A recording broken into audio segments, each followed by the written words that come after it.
معزز ناظرین السلام علیکم۔ یورپ کی بے شمار افواج کی یلغار کو روکنے کے لیے عرب، عراق اور ترکستان سے کئی سرفروش ایک کے بعد دیگر سلطان صلاح الدین ایوبی کے جھنڈے تلے جمع ہونے لگے۔ مدینہ کے چند اور نوجوانوں کی طرح صلیب کے مقابلے میں ہلال کا پرچم بلند رکھنے کا جذبہ احمد بن حسن کو بھی مدینہ سے فلسطین لے گیا۔ ہلال و صلیب کے معمولی مارکوں میں احمد بن حسن ایک گمنام سپاہی کی حیثیت سے شریک ہوتا رہا۔ اس کے رسالے کے افسر اس کی شجاعت کے محترف تھے، لیکن وہ خود اعتمادی جو احمد بن حسن کی اعلیٰ تعلیم و تربیت کا نتیجہ تھی، ایک مدت تک اس کے راستے میں رکاوٹ بنی رہی۔ بڑے سے بڑے آدمی کو خوش کرنے کے لیے بھی وہ اپنی رائے بدلنے کے لیے تیار نہ ہوتا۔ اس کے دستے کا سالار ایک ترک تھا اور وہ اس کی خود اعتمادی کو اس کی خود پسندی سے تعبیر کرتا تھا۔ ایک شاندار فتح کے بعد رات کے وقت سلطان صلاح الدین ایوبی کی فوج ایک وسیع میدان میں ڈیرہ ڈالے پڑی تھی۔ ایک طرف زیتون کے چند درختوں کے قریب احمد بن حسن کے دستے کا ترک سالار چند سپاہیوں اور افسروں کی مجلس میں گزشتہ لڑائی کے واقعات پر تبصرہ کر رہا تھا۔ احمد بن حسن کہاں ہے؟ اس نے اچانک ایک سپاہی سے سوال کیا۔ سپاہی نے جواب دیا، وہ درخت کے نیچے مشعل کے سامنے بیٹھ کر کوئی کتاب پڑھ رہا ہے۔ ترک افسر نے کہا، اگر اسے کتابیں پڑھنے کا اس قدر شوق نہ ہو تو وہ ایک اچھا سپاہی بن سکتا ہے۔ پرسوں وہ سچ مچ ایک سپاہی کی طرح لڑ رہا تھا۔ اس نے 5 نصرانیوں کو موت کے گھاٹ اتارا اور مجھے یقین نہیں آتا تھا کہ وہ احمد ہے، لیکن یہ کتابیں اسے ناکارہ بنا دیں گی۔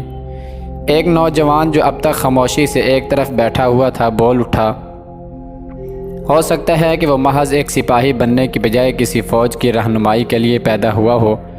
ایک عام سپاہی شاید تلوار سے زیادہ کسی چیز کی ضرورت محسوس نہ کرے، لیکن ایک سالار کتابوں کی ضرورت سے انکار نہیں کر سکتا۔ ترک افسر نے نوجوان کے الفاظ کی تلخی کو ایک بلند قہقہے میں چھپانے کی کوشش کرتے ہوئے کہا، تو اہل بغداد سب کے سب سالار ہیں، یہ وہ فقط کتابیں پڑھتے ہیں۔ نوجوان نے جواب دیا، یہ عالم اسلام کی بدقسمتی ہے کہ اہل بغداد کتاب کے ساتھ تلوار کی ضرورت محسوس نہیں کرتے، ورنہ عالم اسلام کا ہر سپاہی ان کی قیادت میں لڑنا اپنے لیے باعث فخر سمجھتا ہے۔ مشعل کی روشنی سے دور ہونے کے باعث ترک سالار اپنے مخاطب کو پہچان نہ سکا۔ اس نے ذرا ترش لہجے میں کہا، یہ احمد بن حسن کا دوسرا ساتھی کہاں سے آ گیا؟ آگے آ جاؤ۔ نوجوان کونے سے اٹھ کر سالار کے قریب آ کر کھڑا ہو گیا۔ سالار نے کہا، ارے یوسف، آج تمہاری زبان کیسے کھل گئی؟ بیٹھ جاؤ، میں ہر بہادر کو دیکھ کر خوش ہوتا ہوں۔ تم نے پہلے ہی مارکے میں ہم سب کو اپنا معترف بنا لیا ہے، لیکن اس بات کا خیال رکھو کہ یہاں کی رائے عامہ اہل بغداد کی ستائش کو پسند نہیں کرتی۔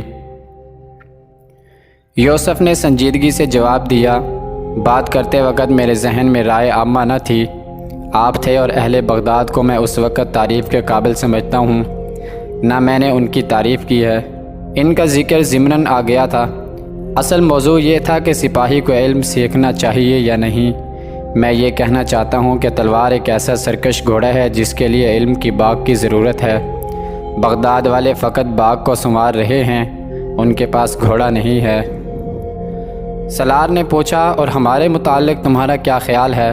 یوسف نے جواب میں پوچھا، ہمارے سے آپ کی مراد اپنی ذات ہے یا سلطان صلاح الدین ایوبی کی فوج ہے؟ ترک افسر نے اس سوال سے پریشان ہو کر گفتگو کا رخ بدلنے کے لیے کہا، باتوں میں یہ نوجوان احمد بن حسن کا بھی استاد معلوم ہوتا ہے، اسے بھی بلاؤ۔ ایک سپاہی اٹھ کر احمد بن حسن کو اپنے ساتھ لے آیا۔ ترک سالار نے کہا، احمد، پرسوں تم سچ مجھ ایک سپاہی کی طرح لڑ رہے تھے، مجھے تم سے ہرگز یہ توقع نہ تھی۔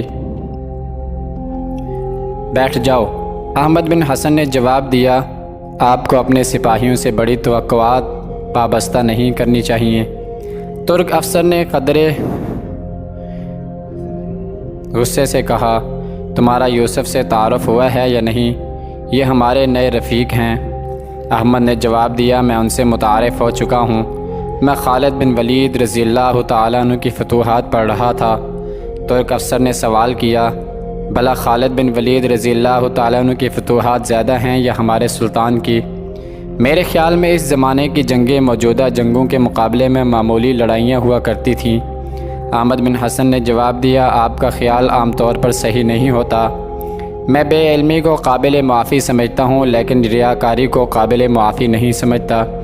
آپ سلطان کے سامنے ایسی باتیں کر کے شاید انہیں خوش کر سکیں، لیکن وہ اس وقت یہاں موجود نہیں ہیں۔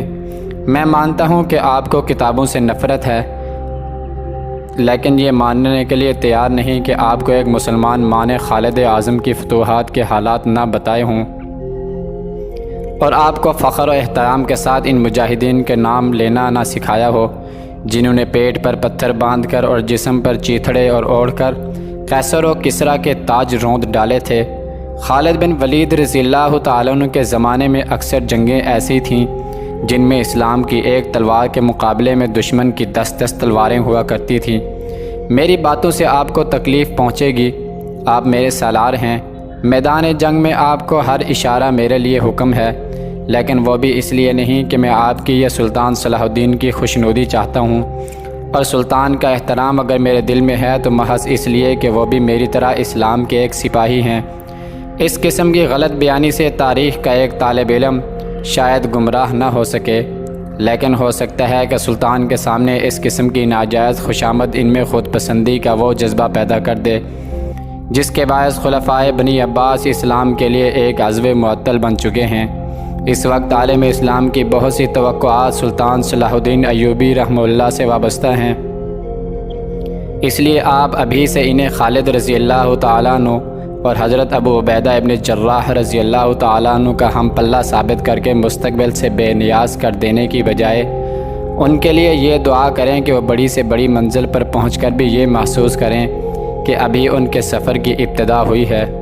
احمد بن حسن کچھ اور کہنا چاہتا تھا، لیکن اچانک درخت کی آڑ سے ایک نقاب پوش نمودار ہوا اور اس نے آگے بڑھتے ہوئے بلند آواز میں کہا، خدا صلاح الدین کو عالم اسلام کی نیک توقعات پورا کرنے کے قابل بنائے اور اسے خوشامدیوں سے محفوظ رکھے۔ اجنبی کی آواز میں غصہ اور ہیبت و جلال تھا۔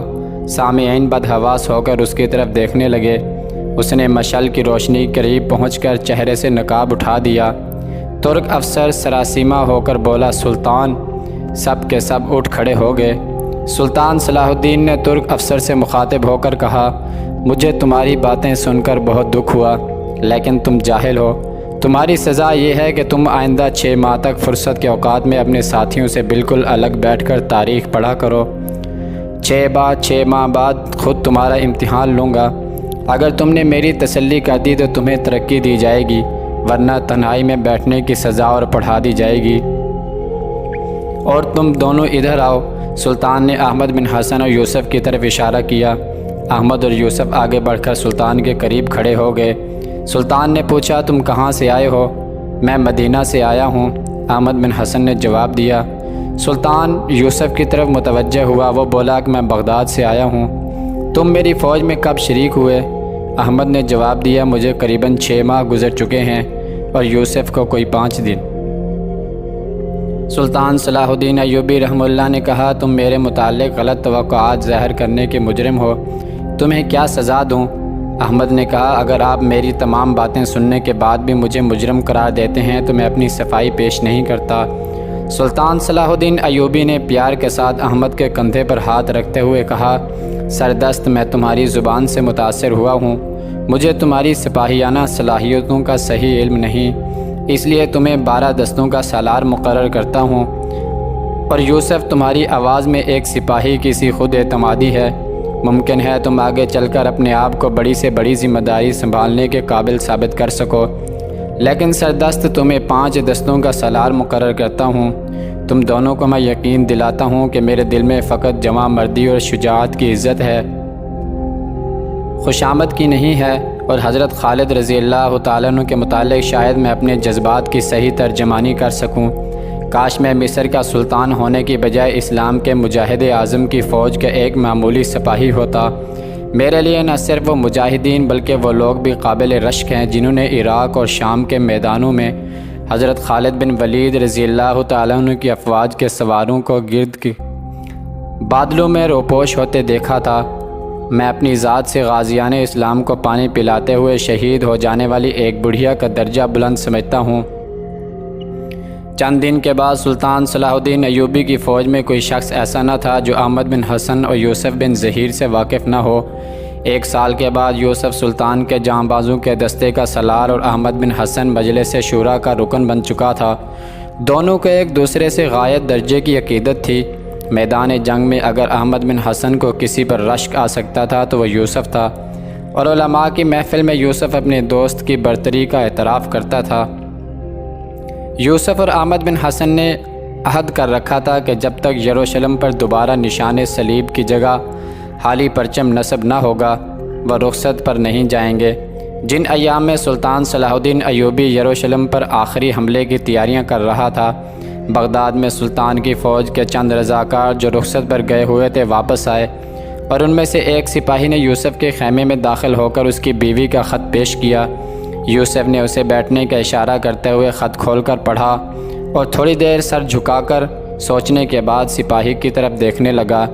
سپاہی نے کہا، میں نے اپنی بیوی کو آپ کو گھر بھیجا تھا۔ وہ آپ کی بیوی کی حالت نازک بیان کرتی تھی۔ آپ کا بچہ میں نے دیکھا تھا، وہ تندرست ہے۔ میں اپنی بیوی سے کہہ آیا ہوں، وہ آپ کی بیوی کی تیمارداری کر رہی ہے۔ یوسف نے اپنے چہرے پر ایک غمگین مسکراہٹ لاتے ہوئے کہا، خدا آپ کو جزا دے، اور پھر دوبارہ خط دیکھنے میں منہمک ہو گیا۔ تھوڑی دیر بعد یوسف تنہا اپنے خیمے میں بے قرار سے ٹہل رہا تھا۔ 5-6 مرتبہ پڑھنے کے بعد اسے مختصر سے خط کے الفاظ زبانی یاد ہو چکے تھے۔ میرے آقا، میرے شوہر، بہت انتظار کے بعد آپ کا خط ملا۔ کاش میں بھی آپ کے ساتھ یروشلم پر اسلام کا جھنڈا نصب ہوتے ہوئے دیکھ سکتی۔ میں قدرے علیل ہوں، لیکن آپ فکر نہ کریں، یروشلم کی فوج کی فتح کی خبر سن کر میں تندرست ہو جاؤں گی۔ ہاں، یہ ضرور چاہتی ہوں کہ مجھے سب سے پہلے یروشلم کی فتح کی خبر سنانے والے آپ ہوں۔ اپنا عہد پورا کیجئے۔ میں دن رات خدا سے دعا کرتی ہوں کہ یروشلم پر جھنڈا نصب کرنے کی سعادت آپ کے حصے میں آئے۔ طاہر بہت خوش ہے، اور محسن کی بیوی میرا بہت خیال رکھتی ہے۔ مجھے کسی قسم کی تکلیف نہیں ہے۔ یوسف خیمے میں ٹہلتے ہوئے یہ الفاظ کبھی آہستہ کبھی بلند آواز میں دہرا رہا تھا۔ اس کے دل کی دھڑکن کبھی تیز اور کبھی سست ہو رہی تھی۔ اس کا دل و دماغ 2 مختلف خیالات، 2 مختلف امنگوں اور ارادوں کی کشمکش میں مبتلا تھا۔ اس کے سامنے 2 فرائض تھے، ایک طرف حسین اور نوجوان بیوی جس کے ساتھ شادی سے پہلے وہ دنیا میں بالکل تنہا تھا، اور شادی کے بعد جس کی حیا میں ڈوبی ہوئی مسکراہٹ اس کے لیے دنیا بھر کے خزانوں سے زیادہ قیمتی تھی۔